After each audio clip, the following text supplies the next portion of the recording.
Hi, good evening, wonderful souls. I hope all of you are doing very well. I'm your host, Dr. Rohit Bansal, and welcome to the podcast Calm in the Chaos Navigating Anxiety and Overthinking. Thank you so much for tuning in, and I'm glad that you could join this podcast and we will explore this topic together. Let me introduce today's guest, Priyanka Tripathi. She is an educator, researcher, life coach, mental health practitioner, counseling psychologist, and hypnotherapist. She has helped a number of people in solving their problems related to mental and physical health, relationship issues, and career growth. Apart from that, she has organized a number of workshops and talk shows.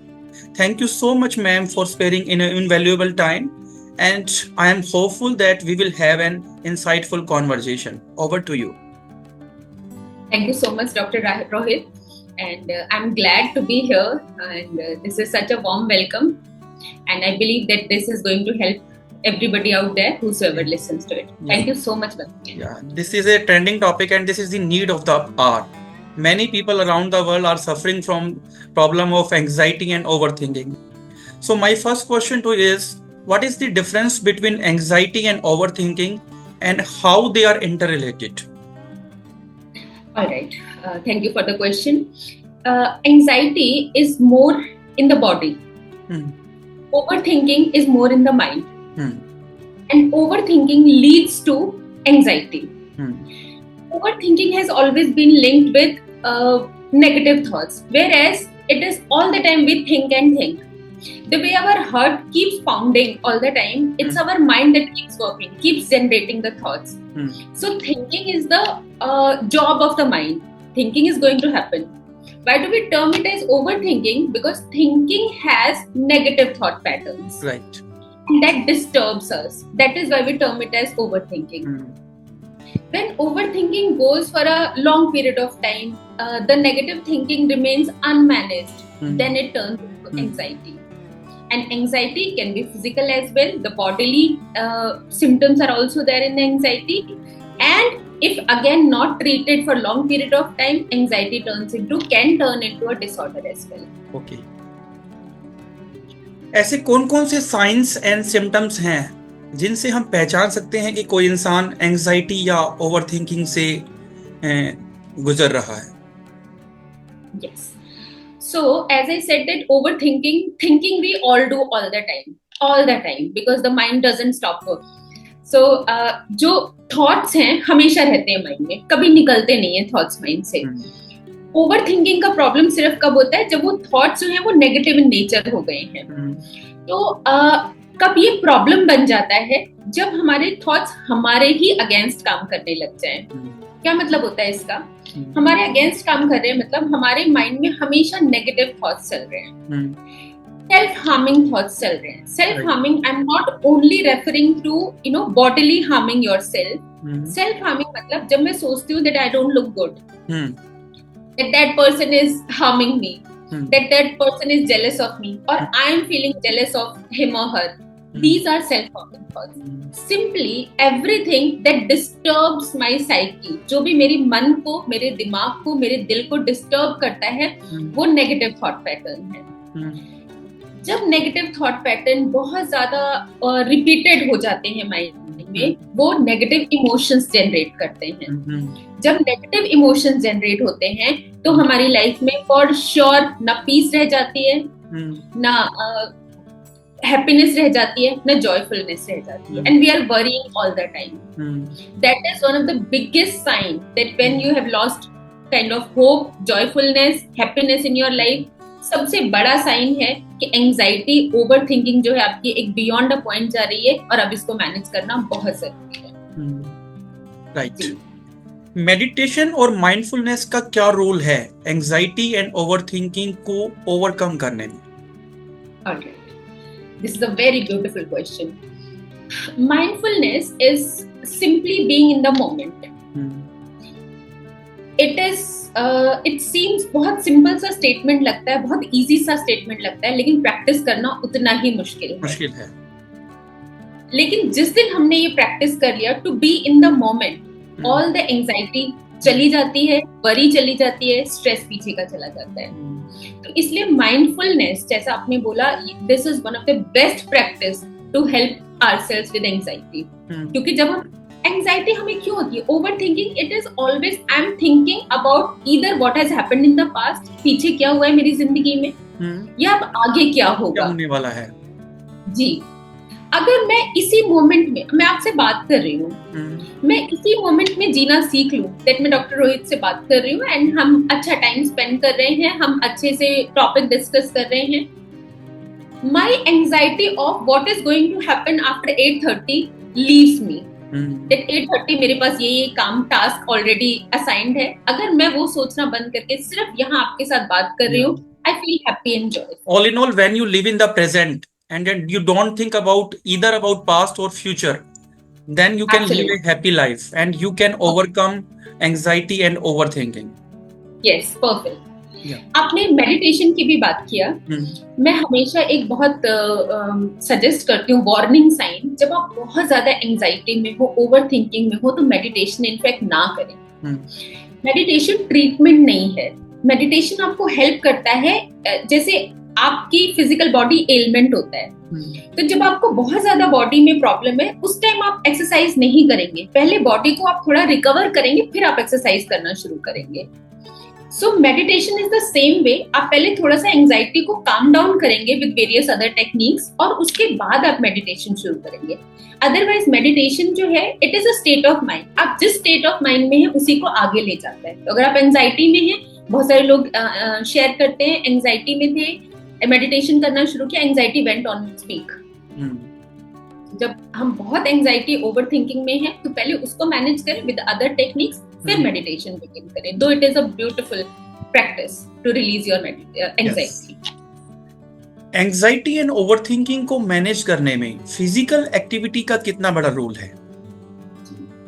Physical activity plays a vital role in managing your anxiety. Like जो लोग ज्यादा overthinking करते हैं, वो काम करना पसंद नहीं करते, सोचते ही रहते हैं, काम में मन नहीं लगता, तो अगर वो फिजिकली ज्यादा इन्वॉल्व रहेंगे एक्टिविटीज में, अपने वर्क परफॉर्मेंस में, तो आई थिंक उसका कितना रोल रहेगा एंजाइटी को ओवरकम करने? जी, इसका बहुत बड़ा रोल है। फिजिकल एक्टिविटी क्या करती है, हम जब एंजाइटी में हैं, स्ट्रेस में हैं, तो सिंपली हमारे साथ क्या हो रहा है, जो हमारे हैप्पी हार्मोन्स हैं, उनका सिक्रीशन कम हो गया है, बहुत कम हो गया है, यू नो, काफी लो हो गया है। जो फिजिकल एक्टिविटी होती है, exercise, dancing, running, any kind of physical exercise, it helps us naturally release good hormones, happy hormones, dopamine, serotonin, ये सब हैप्पी हार्मोन्स हमारे फिजिकल एक्टिविटी से रिलीज होते हैं। तो जितना हम बैठे रहते हैं, सिर्फ सोच रहे हैं, हम अपने हैप्पी हार्मोन्स का सिक्रीशन डिक्रीज कर रहे हैं। जितना उठ के हमने चीजें कर ली, walking around, running around, you know, dancing or any kind of physical activity, it is going to help me increase my good hormones, happy hormones. जैसे ही happy hormones आए, मेरी एंजाइटी मैनेजेबल हो गई। यूजुअली एंजाइटी में doctor साहब ये बात बहुत लोग बोलते हैं, कुछ करने का मन नहीं करता। हाँ। तो उस टाइम पे जो ये मन है ना, कंप्लेन भी करते हैं कि भूख नहीं लगती है। हाँ जी, भूख नहीं लगती, अगेन उसका भी रीजन इससे ही कनेक्टेड है, फिजिकल इश्यू से। आप एक बार उठेंगे जबरदस्ती, जैसे हम बच्चे को ट्रेन करते हैं, ऐसे हमें अपने मन को ट्रेन करना है। इनिशियली थोड़ा सा पुश देना पड़ता है, बट जैसे जैसे आपने पुश देके छोटी छोटी, बिगिन विद छोटी छोटी फिजिकल एक्टिविटी, जो आपको करना अच्छा लगता है, मे बी सिर्फ सिंपल स्ट्रेचिंग फॉर 10 मिनट्स और कुछ नहीं, लेकिन जैसे जैसे वो किया, आपके ब्रेन को मैसेज जा रहा है दैट ये 10 मिनट की एक्टिविटी ने मेरे अंदर एक छोटा सा हार्मोन, हैप्पी हार्मोन रिलीज किया। जैसे ही ब्रेन को एक पॉजिटिव रिसीव हुआ, next time brain will be more receptable to do that activity again. But शुरू में थोड़ा सा पुश करना पड़ता है, क्योंकि हमारी जो ऑलरेडी न्यूरो साइंस क्रिएट हो गई, जो हमारा ऑलरेडी न्यूरोपाथ क्रिएट हो गया, उसको चेंज करने के लिए शुरू में थोड़ा सा डिसिप्लिन पड़ता है। But yes, it is a beautiful way to help your anxiety. Okay, now I am coming to the most important part of this podcast. क्या आप कुछ ऐसी टेक्निक्स या टिप्स बता सकती हैं जिसको करके एंजाइटी एंड ओवरथिंकिंग को ओवरकम करने में हेल्प हो सकती है? लाइक ऐसे लिसनर्स जो एंजाइटी और ओवरथिंकिंग से जूझ रहे हैं उनको ये हेल्प कर सके। जी। सबसे पहली चीज मैं बोलती हूँ, एंजाइटी में हमें क्या करना है, दो चीजें हो रही है जैसे मैंने बोला, या तो हम पास्ट में लिव कर रहे हैं या फिर हम फ्यूचर के बारे में हमेशा सोचते जा रहे हैं, वरी करते जा रहे हैं। सबसे पहले हमें क्या करना है, ये जो सेल्फ डिस्टर्बिंग थॉट्स हैं इनको रिलीज करना होता है। So this activity I always swear by is writing and destroying. Okay. सब कुछ जो मन में आता है उसको लिखिए on a sheet of paper without censoring, without organizing. क्या मतलब इसका? जैसे जब मैं आपके साथ शेयर कर रही हूँ, मान लीजिए अपनी कोई इशू, तो मैं फिर भी कुछ सेंसर कर जाऊंगी। मेरा कई बार मन करता है किया कि उसको I wanted to slap him like anything. But मैं आपको शायद ये बात शेयर ना कर पाऊं, है ना, क्योंकि मेरे अंदर फियर ऑफ जजमेंट होगा कि आप मुझे जज करेंगे। जब मैं अपने शीट ऑफ पेपर पे लिख रही हूँ, क्योंकि मैं सिर्फ अपने साथ टाइम स्पेंड कर रही हूँ और मुझे फियर ऑफ जजमेंट नहीं है, I don't sensor it, because the idea ये है कि हम उन सब थॉट्स को रिलीज करें अपने अंदर से। हम सेंसर नहीं कर रहे हैं और हम उनको ऑर्गेनाइज भी नहीं कर रहे हैं। जो हमारा मन है, बहुत बार आप एग्री करेंगे, बहुत बार हमारे साथ होता है, मैं बहुत परेशान हूँ, बहुत टेंशन हो रही है, बस समझ नहीं आ रहा है हो क्या रहा है। एंजाइटी हो रही है, टेंशन है, वरी है, बट किस लिए हो रही है तो कुछ समझ नहीं आ रहा है आज मुझे। वो यूजुअली इसलिए होता है कि हमने नोटिस ही नहीं किया होता है जिस टाइम हमें वरी हो रहा होता है कि क्या है कॉज मेरा एग्जैक्टली। इसलिए जब हम लिख रहे हैं तो ऑर्गेनाइज नहीं कर रहे हैं। मान लीजिए कल रात को मेरे बॉस से मुझे डांट पड़ी, बहुत ज्यादा डांट पड़ी, उससे मेरे को टेंशन है, but at the same time मेरा real tension is coming from my child not performing in academics.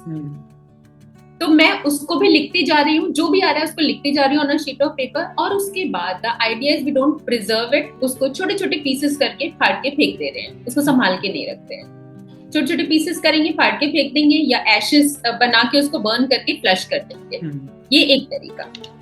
दूसरा तरीका, breathing exercise. Any kind of breathing exercise help you release your anxiety.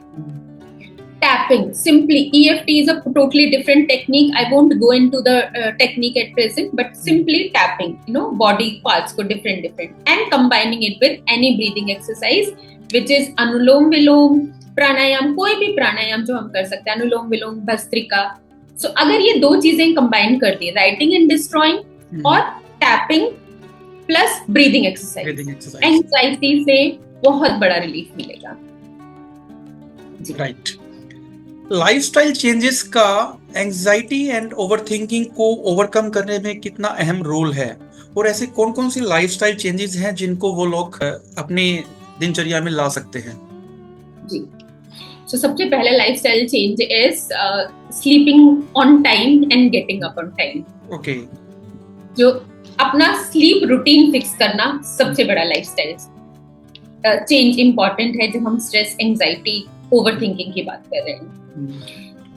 मैं हमेशा बोलती हूँ, never under estimate the power of a good night sleep. Right, बहुत important है रात की स्लीप होना, और आजकल समहाउ स्पेशली यंगस्टर्स, इनका बहुत स्लीप रूटीन खराब हो गया, and which is one of the biggest cause of not letting the anxiety go from their mind and body. Sleep fix करना प्रायोरिटी है, टाइम से सोना, टाइम से उठना प्रायोरिटी है। बहुत सारी research in neuro science proves that रात की नींद सबसे इंपॉर्टेंट है। ड्यूरिंग द डे आप नैप ले पा रहे हैं, अच्छी बात है, वो हेल्प करता है बॉडी को रिजुविनेट करने में, लेकिन रात की नींद का कोई कॉम्पनसेशन नहीं होता, उसका हमारी मेंटल हेल्थ पर बहुत पॉजिटिव इम्पैक्ट पड़ता है। जी, तो मेंटल हेल्थ अगर ठीक रहेगी तो ऑब्वियसली स्ट्रेस एंड एंजाइटी को हम हैंडल कर पाएंगे। एंजाइटी एक पार्ट ऑफ लाइफ है, राइट, हम सबको हमेशा होती है। जब एक कंट्रोल के बियॉन्ड चली जाती है, जब मेरी कोपिंग मैकेनिज्म्स फेल हो जाती हैं, then it's a problem. If it is temporary, then it's fine, because sometimes you are facing unfavorable circumstances in life. It may or may not happen, but you need to understand that you need to take care of it. You need to realize that you are going through negative phase. Then you can take the corrective action. Absolutely, very true. Yes. What is the role of family and society in helping those people who are facing the problem of anxiety and overthinking? क्या role है Correct. Society और family का? जी, social support जो society जो constitute करती है, मेरी family और मेरे फ्रेंड्स, इनका मेजर रोल होता है। Simply by supporting the person who is going through something bad in their life, सिर्फ एक छोटा सा सपोर्ट देना। और एक बहुत इंपॉर्टेंट बात, जब इंसान बहुत नेगेटिविटी में है, बहुत एंजाइटी में है, तो उस टाइम पे उस इंडिविजुअल को ज्ञान ना देना is one of the biggest support we all can do as a family and friend. Doctor साहब, आप फिर से एग्री करेंगे मेरी इस बात से कि कोई इंडिविजुअल ऑन दिस अर्थ ऐसा नहीं है जिसे नहीं पता कि मेरे लिए ये ठीक है या मेरे लिए गलत है ना? जब हम ओवर थिंकिंग में हैं, जब हम एंजाइटी में हैं, तो समहाउ हमारे साथ क्या हो रहा है, हम वो सही गलत जानते हुए भी कर नहीं पा रहे हैं। राइट। तो उस टाइम पे अगर हम as a friend and family सिर्फ उस इंडिविजुअल को सपोर्ट प्रोवाइड करें, नॉन जजमेंटल एटीट्यूड दें कि दैट वी डोंट जज you, we support you, we empathise with you, this works wonders. और अगर इसके बाद भी नहीं हो रहा है हैंडल वो एंजाइटी, तो let the professional do it's work. आजकल एक इशू राइज हो गया है कि लोग ये सोचते हैं कि इसके साथ मेंटल हेल्थ इशू है तो इसको स्पेयर कर देते हैं, ये मेरा टाइम वेस्ट करेगा, तो वो एक्चुअली मेंटल हेल्थ स्टिग्मा को प्रमोट कर रहे हैं, जबकि उनको जरूरत है उसको टेक केयर करने की, उसको काउंसिल करने की, सपोर्ट करने की, जिससे कि वो अकेलापन महसूस ना करे। बट ऐसा हो नहीं रहा है। लोग ऐसे लोगों से दूर रहना पसंद करते हैं कि he or she is going to waste my time because he or she has developed negative thinking. Yes, this is the problem in the society. बिल्कुल। सो इसीलिए हम सब अगर एक दूसरे का सपोर्ट करना शुरू करते हैं, एक हम स्टेटमेंट, जो लोग एंजाइटी और stress, worry, overthinking go through कर रहे होते हैं, एक स्टेटमेंट बहुत हम I would say insensitive statement है जो देते हैं, यार तेरी लाइफ में तो इतना कुछ अच्छा है, फिर भी तुझे पता नहीं किस बात की टेंशन है, मेरी लाइफ देख, मेरे को ये है, मेरे को वो है, उस फलाने को देख, उसको ये प्रॉब्लम है, वो प्रॉब्लम है, तेरी लाइफ तो बहुत अच्छी है। यहीं पे उस इंडिविजुअल को क्या मिल गया, एकदम say that I am being judged, और उसकी नॉट ओनली सेल्फ एस्टीम लो होगी, बट आगे से वो फियर भी क्रिएट कर लेगा कि मैं किसी के साथ आगे से शेयर नहीं करूं अपने इशू। सबके एक्सपीरियंसेस अलग होते हैं, सबका पर्सपेक्टिव अलग होता है एक सिचुएशन को इंटरप्रेट करने का। तो अगर वो एंजाइटी ओवरथिंक कर रहा है इन द सेम सिचुएशन, उसके अपने रीजंस हैं, बहुत सारे रीजंस होते हैं। तो अगर हम हेल्प नहीं कर सकते हैं तो हम सिर्फ काइंडनेस एटलीस्ट दिखा सकते हैं। किसी प्रॉब्लम को अगर आप शेयर नहीं कर सकते हैं तो उसको बढ़ाइए मत, बिल्कुल उसको डिमोरलाइज मत कीजिए। जी बिल्कुल, काइंड होके सिर्फ इतना यस आई अंडरस्टैंड, बस डन। कुछ लोग ऐसे होते हैं जिनको पता है कि I am going through negative phase, मुझे एंग्जाइटी है या मैं बहुत ज्यादा सोचता हूँ, लेकिन वो उसको ओवरलुक करते हैं, और जब आप उसके ऊपर करेक्टिव एक्शन नहीं लेते हैं तो उसकी क्या लॉन्ग टर्म कॉन्सिक्वेंसेस हो सकती हैं? सो एंजाइटी के बहुत मेजर कॉन्सिक्वेंसेस हैं। सिर्फ मेंटल हेल्थ नहीं, आपकी फिजिकल हेल्थ भी डिस्टर्ब होती है। बहुत सारे साइकोसोमैटिक इलनेसेस हैं जिसका रूट कॉज एंजाइटी है। अल्सर्स इन स्टमक, इसका रूट कॉज एंजाइटी है। At times, this issue of asthma has also been linked to lots of anxiety, worry, and stress. Even hair fall is also linked to anxiety and overthinking. जी, absolutely. Anxiety and overthinking की वजह से hair fall होता है. Weight loss, weight gain, oversleeping at times can be due to this. Insomnia at times can be due to anxiety. बहुत सारे, इसीलिए anxiety को manage करना. Irritation भी एक बड़ा सिम्टम है इसका। बहुत सही बात बोली डॉक्टर साहब आपने। रिलेशनशिप, प्रोफेशनल, पर्सनल, और उसमें स्पेसिफिक पर्सनल रिलेशनशिप बहुत मेजर कॉज होते हैं, हमारे मेजर सोर्स होते हैं हमारी लाइफ में स्ट्रेस और एंजाइटी का, ओवर थिंकिंग का। जैसे मैंने अभी थोड़ी देर पहले आपको बोला कि सपोज बॉस ने मुझे एक रात पहले डांट दिया, बॉस ने 2 स्टेटमेंट बोल दिए, हर्टफुल बोले, बट मेरे यहाँ पे वो प्ले करते जाएंगे for 10 days, and that will not want me to go to work, that will not want let me to enjoy my work. ये बॉस के साथ रिलेशनशिप हो गया, चलिए फिर भी जिसके साथ दिन भर का लेना देना नहीं, राइट। जो फैमिली रिलेशनशिप है वो और तकलीफ देते हैं। पॉजिटिव थिंकिंग का कितना अहम रोल है एंजाइटी एंड ओवर थिंकिंग को रिड्यूस करने में? So, the game is all about thinking positively. Yes, you need to be positive at different point of time. Yes, but मैं हमेशा एक चीज इसके साथ बोलती हूँ that negative thinking को भी हमें dismiss नहीं करना है। Negative और positive thinking ये एक सिक्के के दो पहलू हैं। अगर positive thinking है तो negative thinking at times आएगी। Negative thinking आ जाइए, इसीलिए positive thinking next day आएगी। हमें सिर्फ क्या करना होता है कि नेगेटिव थिंकिंग को एक्नॉलेज करते हुए, उसको समझते हुए दैट यस मेरे साथ ये हो रहा है, उस पे लंबे टाइम तक रुकना नहीं है, होल्ड ऑन नहीं करना है। अगर हम ये आर्ट सीख लेते हैं of not holding on to negative emotion, सिर्फ एम्ब्रेस करें, एक्नॉलेज करें और आगे बढ़ें, पॉजिटिव थिंकिंग अपने आप आती है। मैं आपको एक छोटा सा एग्जांपल दूंगी। मान लीजिए डॉक्टर साहब मुझे आपसे जेलस फील हो रहा है, उस जेलसी की वजह से मेरे यहाँ पे थॉट्स जनरेट, डॉक्टर साहब इतना अच्छा कर रहे हैं लाइफ में, मैं तो नहीं कर पा रही हूँ, है ना, डॉक्टर साहब ने ये कर लिया वो कर लिया, अब मेरे साथ नहीं हो रहा है। अब इसको मैंने एक्नॉलेज किया। यूजुअली लोग क्या करते हैं, डिसमिस करते हैं, नहीं मुझे कुछ नहीं हो रहा, आई एम ओके। इसको मैंने एक्नॉलेज किया that yes I am feeling jealous. जैसे ही मैंने एक्नॉलेज किया, मेरा work on jealousy becomes 50 times stronger than I would do before.